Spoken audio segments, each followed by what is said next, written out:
Hello, my name is Steve Milton, and this is my Enhancement 5 video.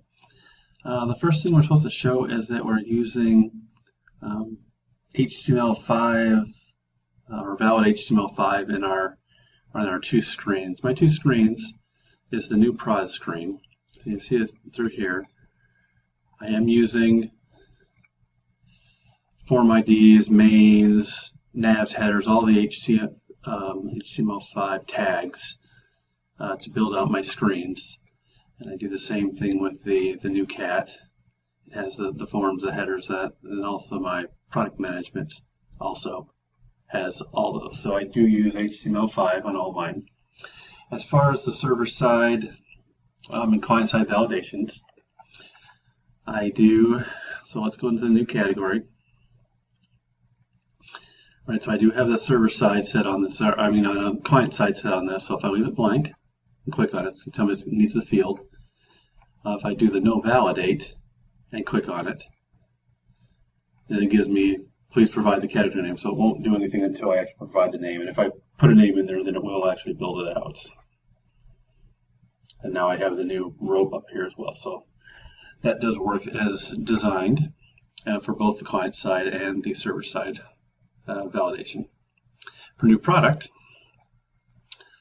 same situation. So if I put in Canon, let's put in whatever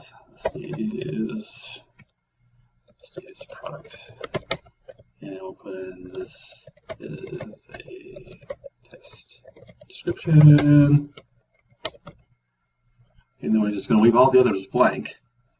So once again, I've got my validation, and if I put something in this one, whatever it is, and do it again, go to the next one, keep telling me that.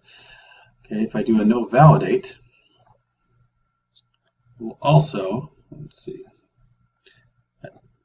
click on new product or add product.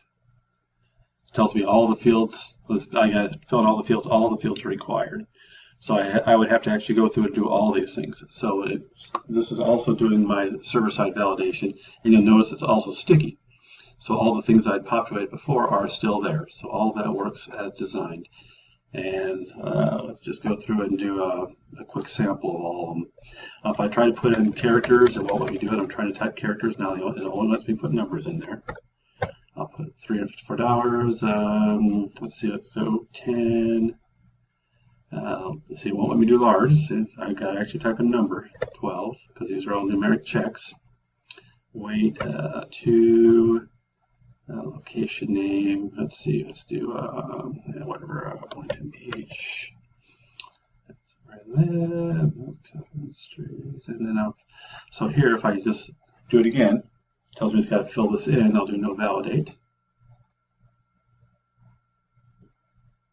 All the fields have to be filled out, and you'll notice that every one of these things is populated but the one that I needed. So all this works perfectly on that, so I do get my validations.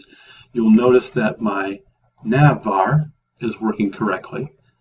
If we go and look at the code on that, you'll notice up here, let's go to one of my controllers. Let's go to the products controller. You notice up here we're making a call to the functions. We're calling the get categories to populate the $sign categories field, and the nav list is calling my create nav list categories. So it's bringing the categories in there to create the nav list, and then it's producing the nav list. And that is coming out of the functions. So here's where my create nav list is. So it goes in there and does all that stuff that we were doing before in the top. For me, I would have put the get categories in there as well, because that makes more sense why I have that on each of the screens, but that wasn't the reassignment, so that's not what I did. So everything works really well. I mean, this is coming along nicely. So hopefully that's all you needed on this. Thank you very much.